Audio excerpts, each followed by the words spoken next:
I'd agree with what you're saying. I mean, just having been in the situation where I did have a little bit of a cushion there with, the $25,000, and then now it's down to a couple thousand. It is a little scary for sure, especially coming out of school. There was a period. One of the main reasons I ended up just dropping completely from school was got to the point I needed work, or else I just would. I mean, I had some investments, just like in the stock market, that with the economy they're very low right now. So I'd be taking them out with, you know, big losses there to pay off living expenses, looking for work where, but basically got to the point where I just needed to, or else it like I could have ended up on the street for all I know. Welcome to Finish First Financially. My name is Goran Radanovic. When I first started this channel, my aim was to provide valuable financial information. And I've been doing that so far with videos on different finance subjects that I've been sharing through my experiences. But my goal with the channel was to get to consultations. I wanted to sit down with a person and discuss their finances, look at their expenses, see how we can reduce them, possibly have that person receive multiple streams of income and how to pay off their debts. So we're doing a consultation today with Chris. Chris, how's it going? Hi, good. How are you? Good, good. Thank you. Welcome to the show. Thanks for having me. Great. Chris, tell us, how old are you and how much debt do you have? So I'm 30 years old, and I'm sorry, what was your second question? How much debt do you have? Right now it's about $25,000. Okay. Well, we'll get to the debts. First of all, I want to discuss what you do for a living. Who are you working for? What do you do? Yeah, so it's moved around a little bit. So I first graduated in 2015 with a business degree, and I kind of went right into that with financial consulting. Bounced around a little bit in different forms of business, and eventually went back to school for aerospace engineering, which is where I racked up some of the current debt. But right now, I came back out of that, and I'm working in business again. Just it wasn't the best fit for me. I did well with engineering, but I thought that I would probably have a better career in business. And so now I'm a communication specialist, and I'm about a year and a half back off of that engineering road back into business. Nice, interesting. Quite fascinated with the path that you took. And aerospace engineering degree, did you complete it? I did not. So I did about 2.5 years. I got to grad school, and then with finances being part of it, during COVID, I just didn't really see that the benefit was there, and so I just decided, professionally, it'd probably be better to go back to where I was and continue that path. Okay, so you've still got that debt, obviously, the student loans that you need to pay off from the Mhm. aerospace engineering as well. Exactly. Yeah. Okay, all right. Well, we're going to take a look at it uh, just now. But first of all, I'm a big proponent of multiple streams of income. So I presume you've got a full-time job. Yes, that's correct. Okay, all right. So that's a good place to start. So you want as much security as possible. But what Mhm. I found is that when I had just one stream of income, even if I was doing freelancing and I had just one client, that client out of the blue would just let me know that they weren't going to use me anymore, and then I was stuck without an income. So I learned that multiple streams of income is very important to have that safety net, just to have even more security. Is there anything that you're doing on the side to generate an income, even if it's part-time? So that's something that I've tried throughout the years. During school, for example, I was doing freelancing, and that's something I did when I worked full time before going back to school. Right now, I do not. I've written a couple like high fantasy books, so nonfiction, but I wouldn't really call that extra revenue. If anything, I probably spend more money trying to get people to actually see it online.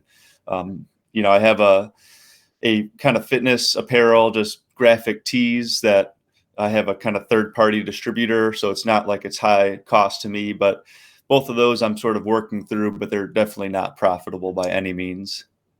Okay. Well, at least you're working on them. What I would do in that situation is try and get something online. Just even if you're working 2 hours at night or working on weekends, it's just it kind of it serves as a motivation, a kind of like a boost where you feel that even though you're doing this on the side and it's not generating really that big of an income, but it is on the side and there is potential from it.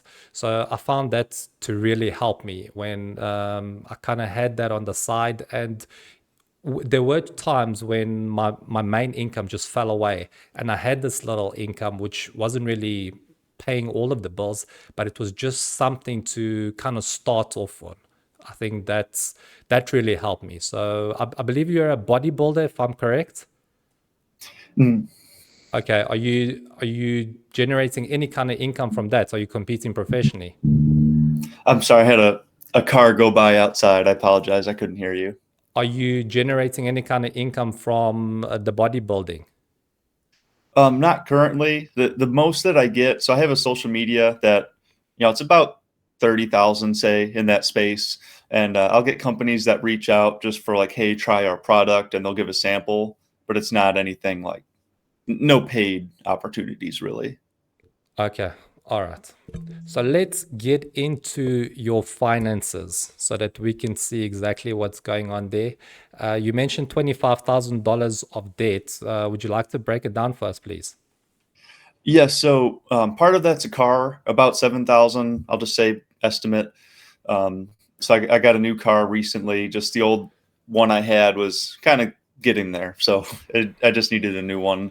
And then on top of that, it's about 19,000 or so of student loans, and that's into I wrote it down here, four different payments, or I guess four different loans technically, about 5,500 subsidized and 14,000 unsubsidized, and that just means that it was different with COVID, but interest would have been accruing on the unsubsidized and it would not on the subsidized. But with COVID, the U.S. government had a program where basically it was all subsidized and no one was accruing interest during that time. So I'm sure you could probably go to this if you want to, but basically for the past 2 years, we have not had interest accruing on government student loans. And now actually this month, they're starting again in September. So for me, since I'm out of school, all the interest will start accruing. And I guess for students who are in school, that's where you'd get the subsidized, unsubsidized difference. Yeah, but there's still the payments. That's Exactly. Yeah. For me, it doesn't matter. okay. All right. And I see that your vehicle finance is at 7%. That's a bit steep. Yeah, that for the car, and that was something that it was actually 8% when I first got it, and that was during really kind of market. I don't even know what you'd call it, but the market was really bad. Everything was kind of inverted as far as used cars were extremely expensive. Lots couldn't sell new cars. I was able to refinance it down to that 7.19, whatever it was. But it's still very high, definitely. So that's where a lot of my savings went initially, because that was say 20,000, and 7% of 20,000, that's going to add up pretty quickly.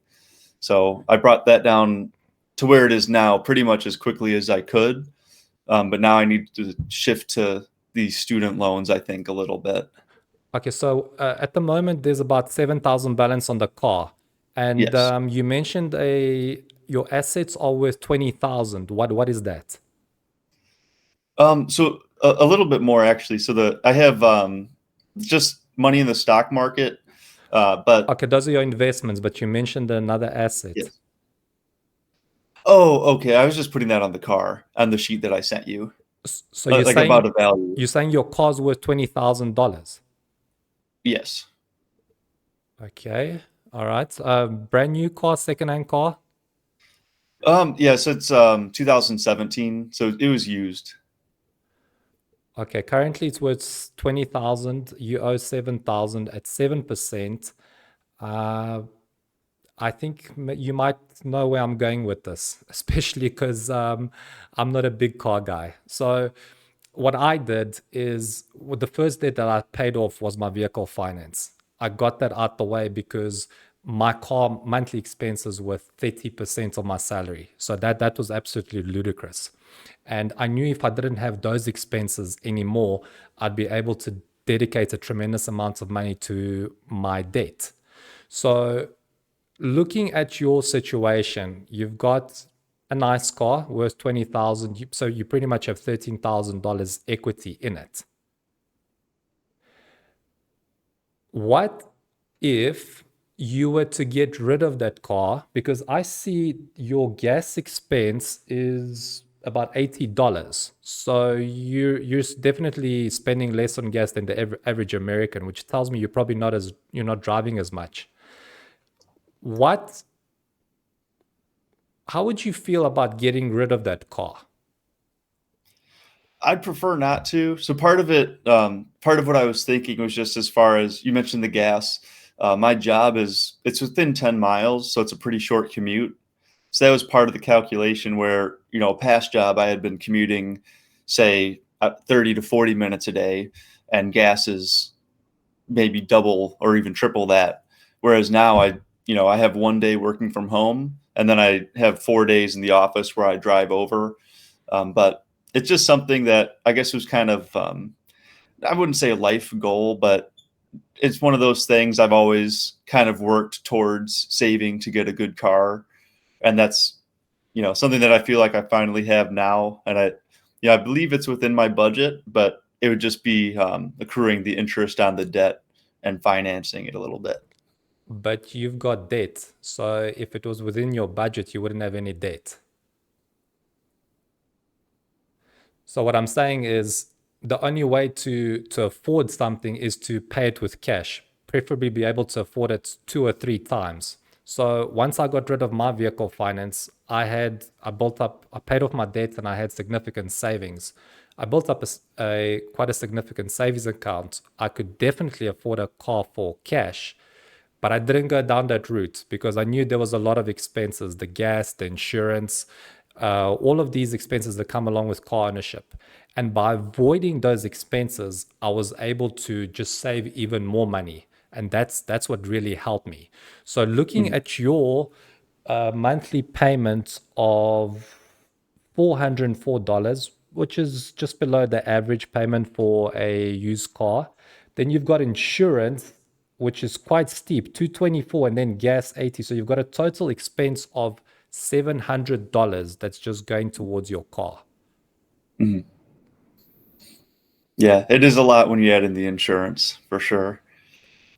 And Well, that was something that initially it wasn't that high, but just with the market, and I mean things have just gotten, as I'm sure everyone recognizes, like the economy hasn't been the best really anywhere in the world right now, and just everything has been going up. So that was a little bit unanticipated.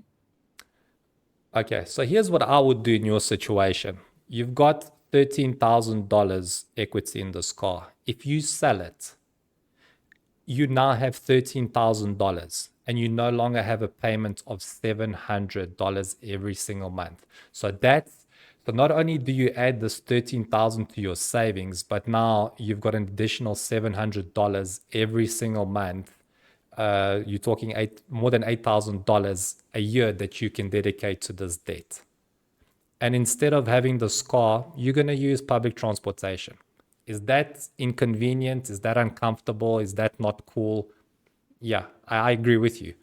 I use it, and it's not the greatest thing, but at least the option is there, and I'm able to save a significant amount of money every single month. So that's one of the things that uh, I would look at if I were you.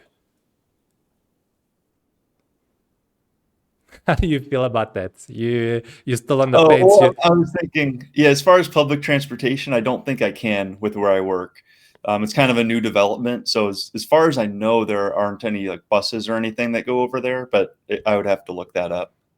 And where are you staying? Which state? So I live in the Dallas, Texas area, but these buildings, they're still under construction where I'm working. I'm in one of the ones that's up now. So like there's not a train there or anything. I used to live in Chicago and I was able to commute that way. But right now, as far as I know, there aren't any routes. I haven't seen any buses going by, but I could be wrong. That's where I'm a little on the fence as far as that's concerned. I would look into it, but let's say worst case scenario, that's not an option. There isn't any public transportation. The other thing that I would do with $13,000 in equity in car equity is after I've sold it and I really need a car, I would spend max $3,000 on a new car, on another car. It'll be a used vehicle, might have significant mileage on it, but it's just to get me around until I pay off all my debt.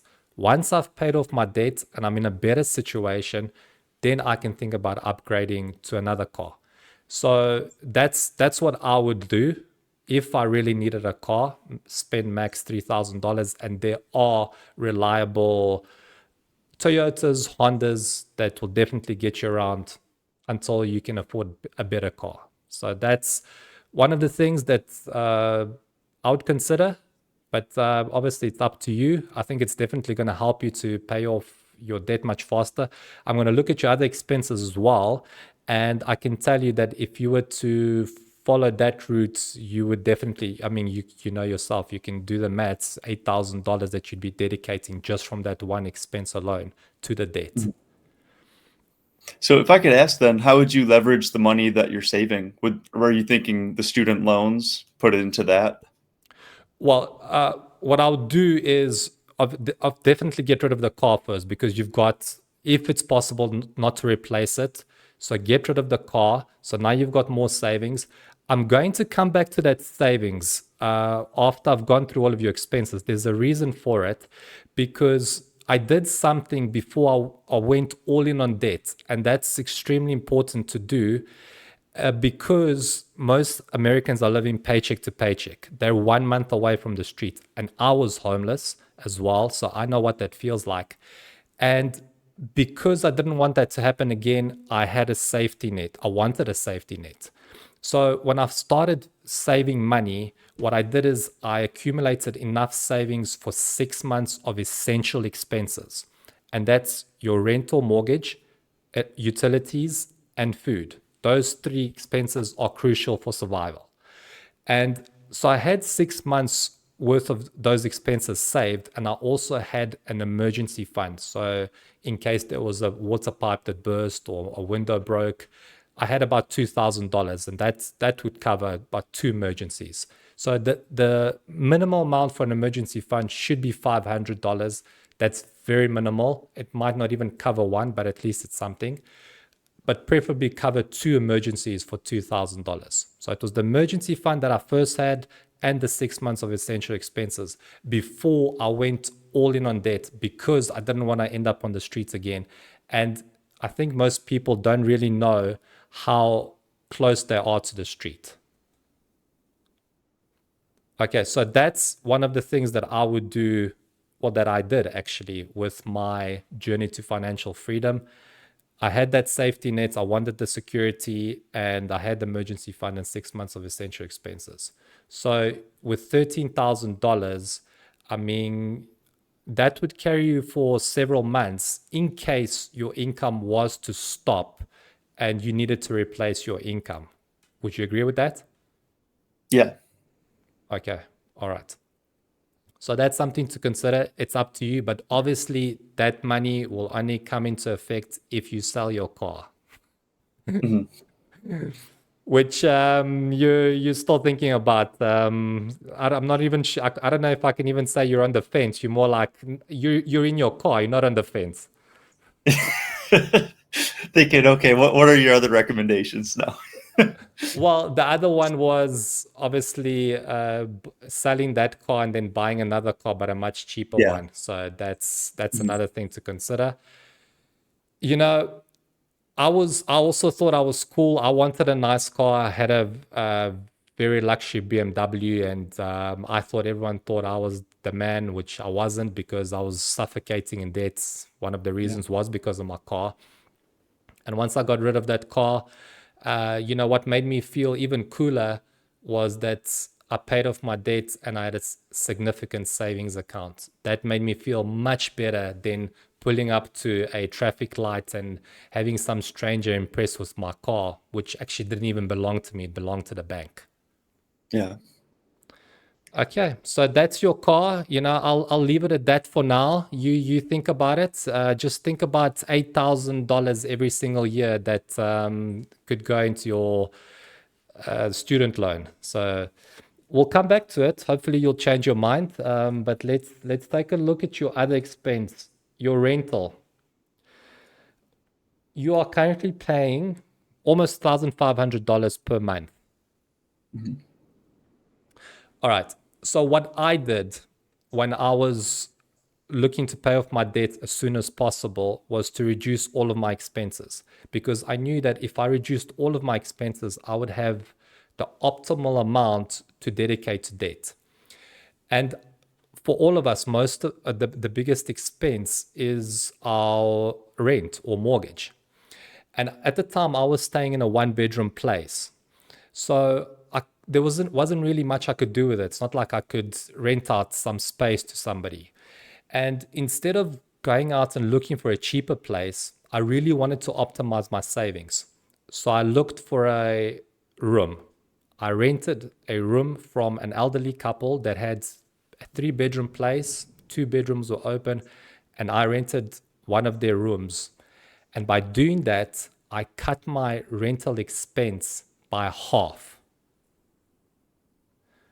So I'm sure you see where I'm going with this. Mhm. Go ahead. Yeah. So, well, I mean, as far as where I'm located, I'm not even aware of people renting out rooms. Maybe they do. I chose this apartment though just for proximity to work, and it actually was one of the cheaper ones for the area. A single bedroom apartment. Okay, But Dallas is an expensive place, but now just think about the fact that it is expensive. There are people who have rented a two-bedroom place. One of their bedrooms is probably open, so they're looking for a tenant. Have you looked into it? it's not something that crossed my mind. No. Okay, I understand because it's not something that many people who are in debt consider because it's comfortable to be in their own place. I completely get that. I understand. Yeah, I was also in a very nice place, 500 meters away from the beach. Wonderful place. I didn't want to let it go, but I did it for the sake of optimizing my savings so that I could dedicate that money to debt.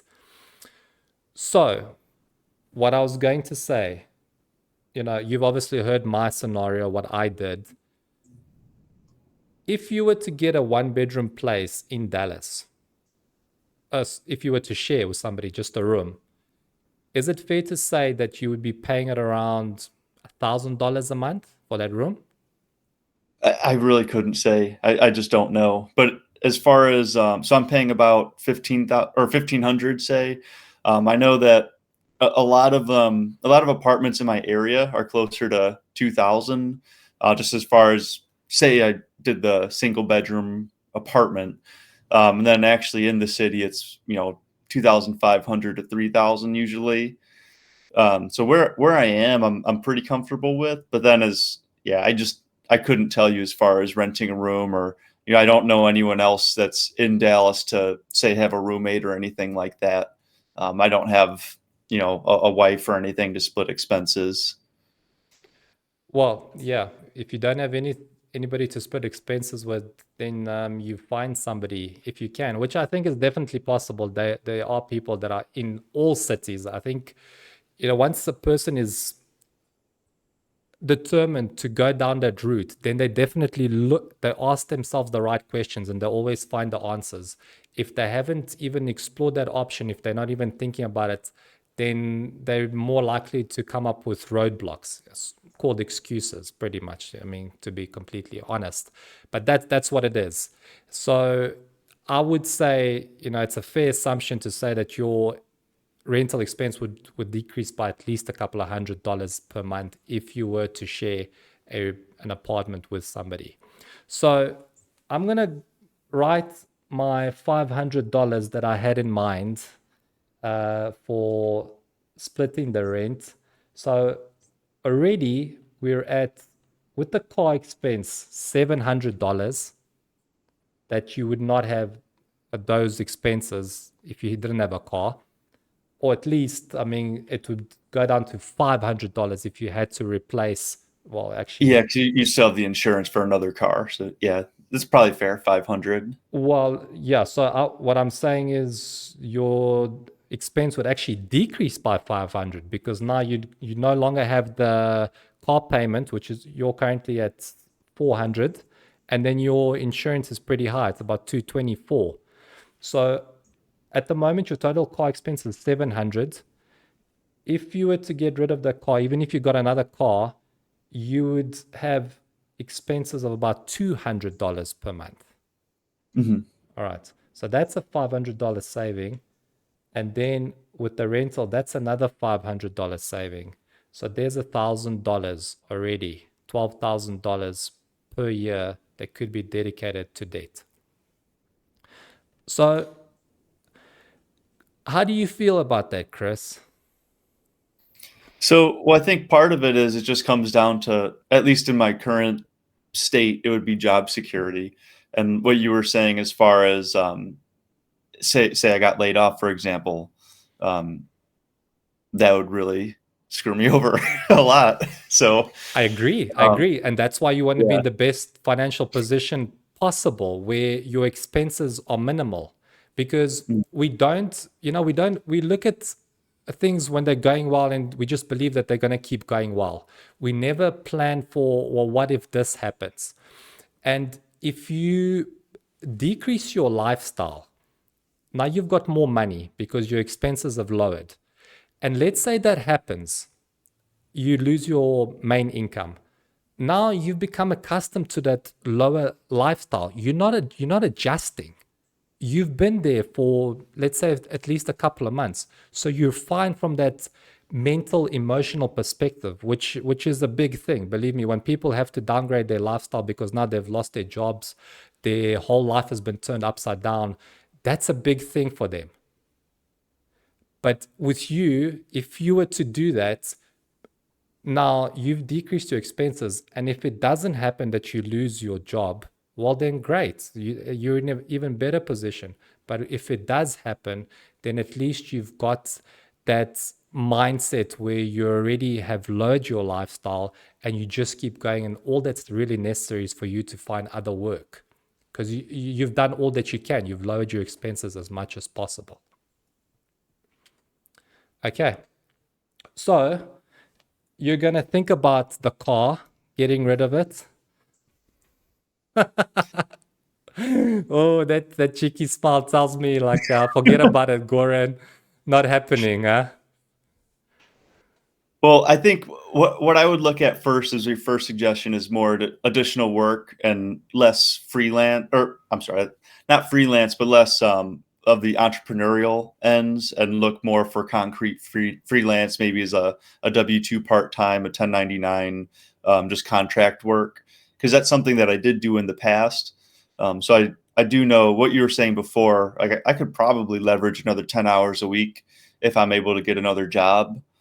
And I think that's probably where I would go first, just because as far as the interest and everything, it's down to a point where I'm comfortable with the interest amount, and the car payment fits within my budget with my current job. But like you said, there's the risk associated with it. So I guess that's kind of where my current thought process is. Okay. So let's say your situation stays as is. You don't make any changes. You don't even have any more any other income source coming in. Everything is the same. How long is it going to take you to pay off your debt? How many years?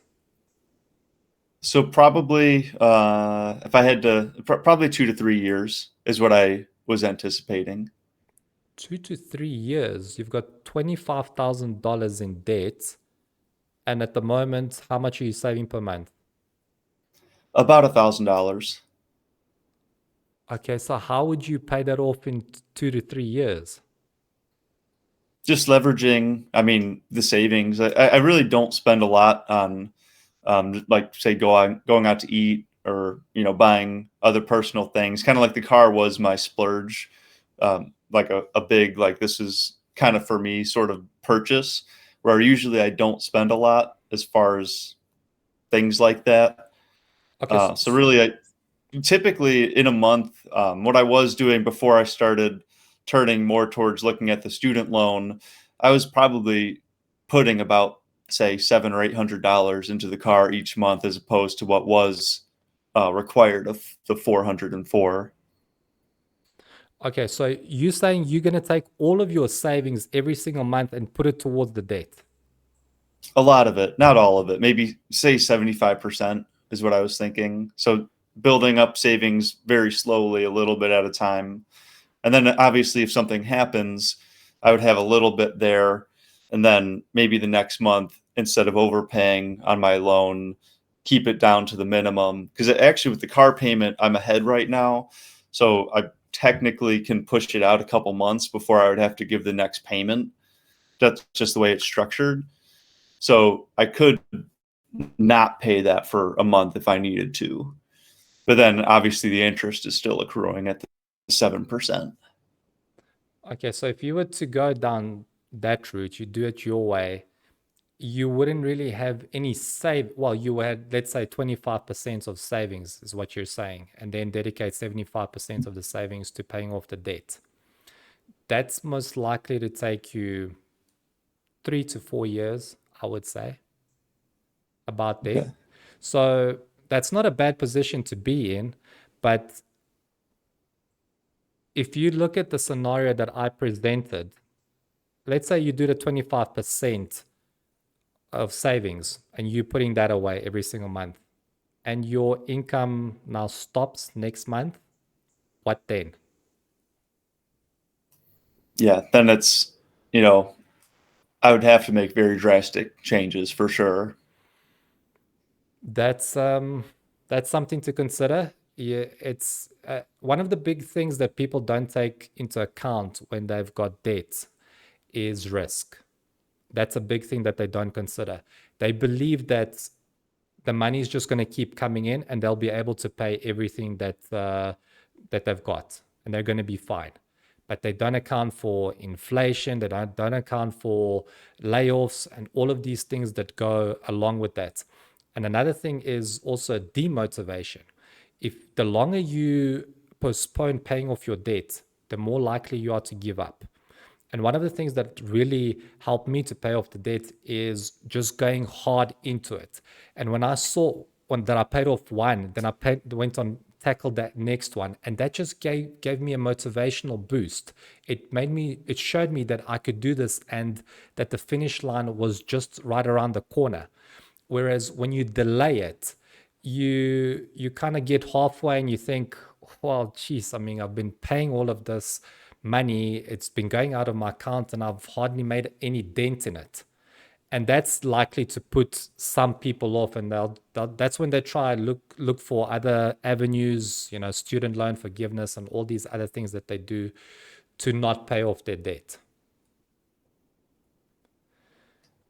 So that's just one thing that I would consider if I was in debt, which I did. I wanted to pay it off as quickly as possible. So you're looking at a timeline of, let's say, 3 to 4 years that you're going to pay off your debts. You're fine with that? Well, one thing that I think for sure I'm going to look for more side work. So say just say 5 to 10 hours a week if I'm able to do that, which maybe build up the savings a little bit first. Kind of what you're mentioning as far as reducing some of that risk if there is an emergency, and then maybe reevaluate some of the, I guess, just the other options as far as bringing down expenses. Because I mean, just adding, say I did the additional work 10 hours a week. I mean, that should knock off, say, a year or so. If you're looking at 4 years, 10 hours a week, full-time jobs, 40 hours a week over 4 years. That's just kind of the rough estimate. If I've said like knock off a year, I think that might be realistic over that time period. Okay. All right. Well, let me give you the summary of what I came up with. So if you were to take what we spoke about, and I was in your situation and I took that route, I would have, so that means selling the car. And even if I had to buy another car for $3,000, that still means I'd have $10,000 of savings. So there's pretty much my savings for, well, almost for 6 months, not exactly, but we're almost there. So now I've got that 6 months of savings. Just need a bit of an emergency fund. So that's taken care of. I no longer have car payments. So I'm saving $500 there. I'm doing the rental thing. I'm sharing it. That's another $500. So total $1,000 that I'm dedicating to that debt. In 2.5 years, I'm debt free. I've got my emergency fund and I've got a nice chunk of savings. So that's the scenario that I would go for. But that's just me. All right. That's something, the thing with these consultations is for me to give people a different perspective. It's not for me to say, do this. I don't tell people what to do. I merely lay out a different avenue, the one that I took and the one that helped me to go from $40,000 in debt to $50,000 in savings. So I'm just really detailing what helped me. And if people want to go down that road to try it themselves and see if they can replicate those results, that's up to them. If they don't, that's also up to them. So that's really where I stand with this. I've seen your other expenses. I think the only other one was, I mean, everything else is pretty normal. You didn't have any subscriptions, if I'm correct. Not really. Yeah, that was one of the things that I cut out a long time ago was like TV. Like I'm I don't use it enough to warrant paying for that or Netflix. Like I'm at work however long, and there's other things you could be doing. You could read. Like I don't need TV or I agree. Netflix streaming. So those are some areas. Like maybe you'll be happy with me that I had cut out already. Well, I mean, definitely look, you're not in a bad spot. You're not in a bad spot as things are going. So you've got your fixed income. You're even managing to save $1,000 a month, which most American families don't even have that much saved, like as in a total amount. They don't have that. So you're doing much better than the average American, and your debt isn't that bad. I just presented a way to get rid of that debt as soon as possible and to have significant savings, which is a situation that I think most people want to be in. I think you're going there. You're definitely going there. I've just provided a option to expedite that process. So that's what I'm doing. And there was shopping that I saw for $200. Oh yes, I just put that as say like if food was more for a month, or it was kind of just to overestimate a little bit, or just if there was any extra expense that I hadn't accounted for, just to say here's maybe 200. Just looking at my past months, it was about that. Okay, so it's like an unforeseen expense as you. Yeah, Okay, all and right. it could be something that I don't know, just something that you want. Like maybe that's $50 that you buy that month, or like I said, food. Sometimes it's we had this whole thing with the eggs where they quadrupled in price, and so you something else to buy or anticipating a price increase. Okay, all right. Well, Chris, I mean, overall, I want to say I'm happy with your situation. There's definitely things that I would improve on, but that's just me. I've obviously mentioned the car, the rent, and those are the two main things. And obviously the savings, which is something that most people don't factor in to the equation.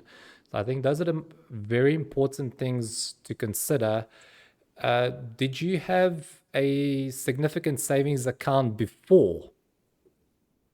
Yeah, so before I went back to school, and that's where part of the reason that I got out was where my financial situation was.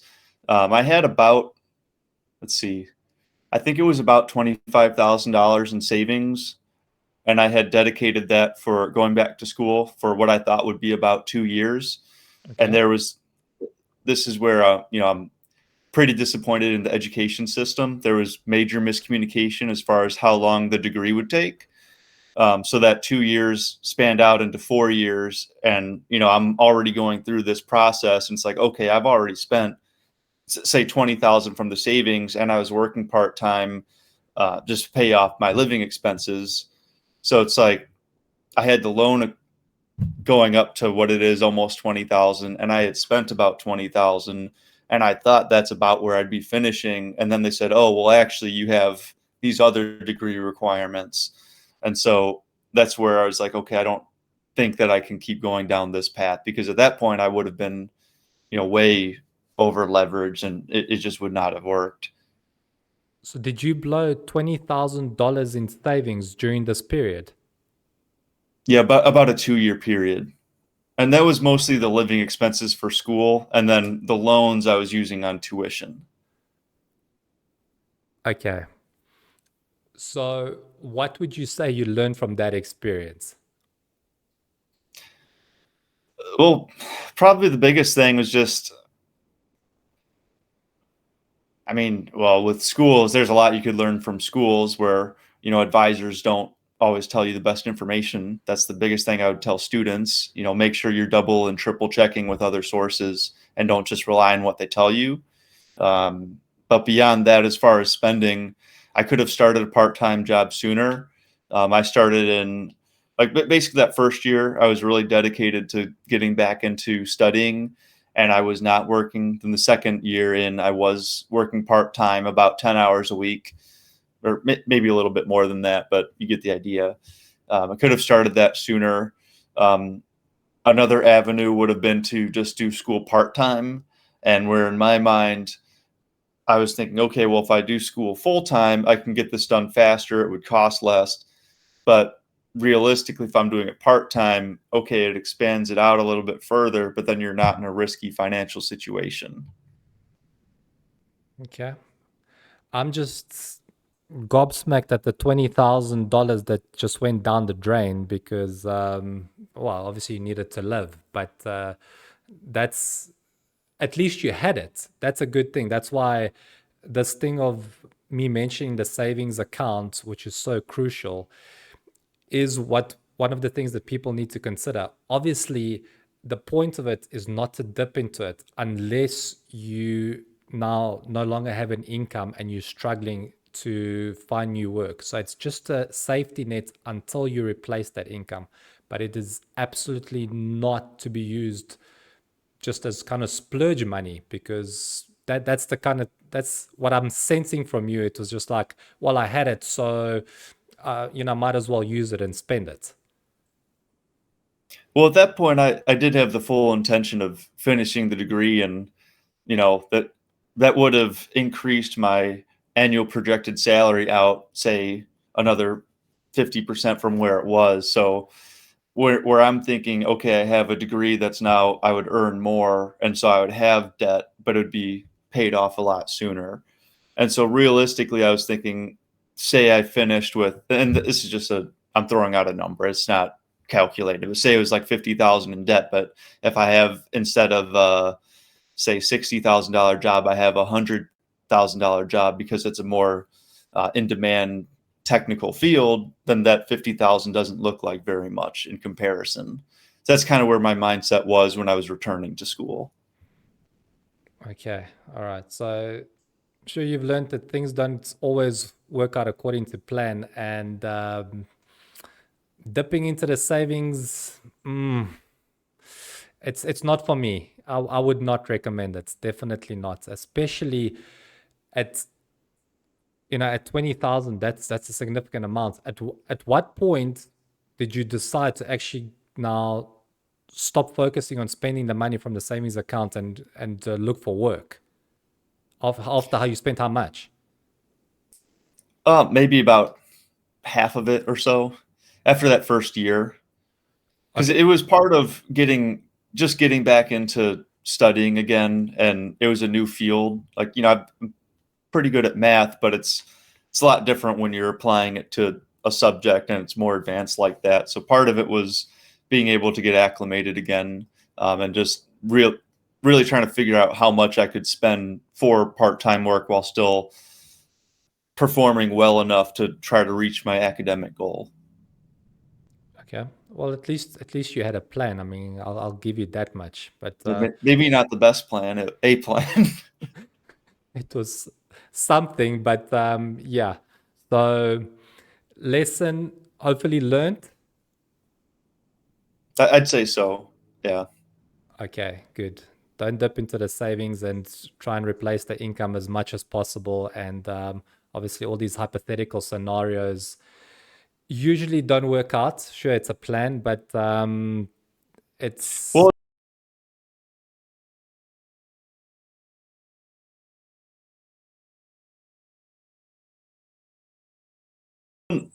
I'd agree with what you're saying. I mean, just having been in the situation where I did have a little bit of a cushion there with, the $25,000, and then now it's down to a couple thousand. It is a little scary for sure, especially coming out of school.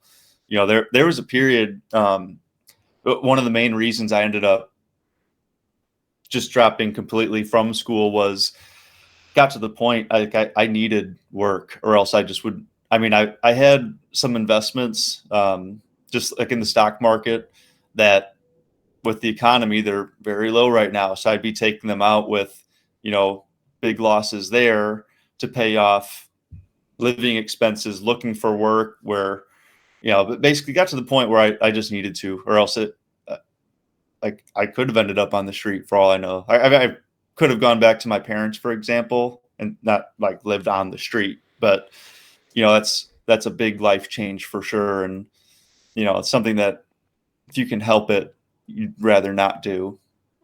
yeah, I agree. Take it from somebody who's been there. That's definitely not a situation that you want to be in.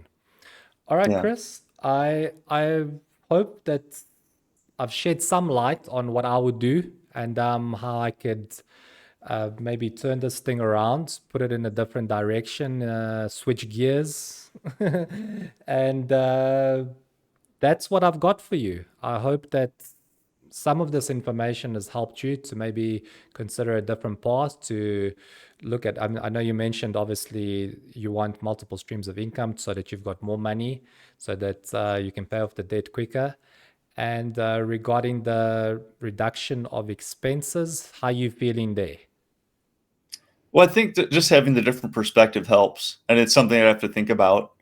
It's not something I had really considered, so that's something I'll be looking at. If you consider it, that's at least one step there because some people just completely shut the idea out and they don't even want to think about it.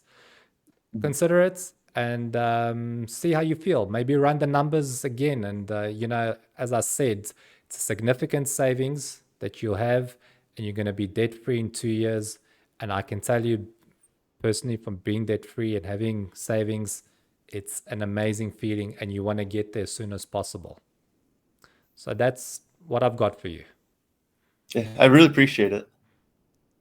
Great. Thanks. I really appreciate you coming on, Chris. I wish you all the best and we'll chat and have a catch up a couple months down the line to see how you're doing. That sounds great. Thank you. Okay, great. Thank you.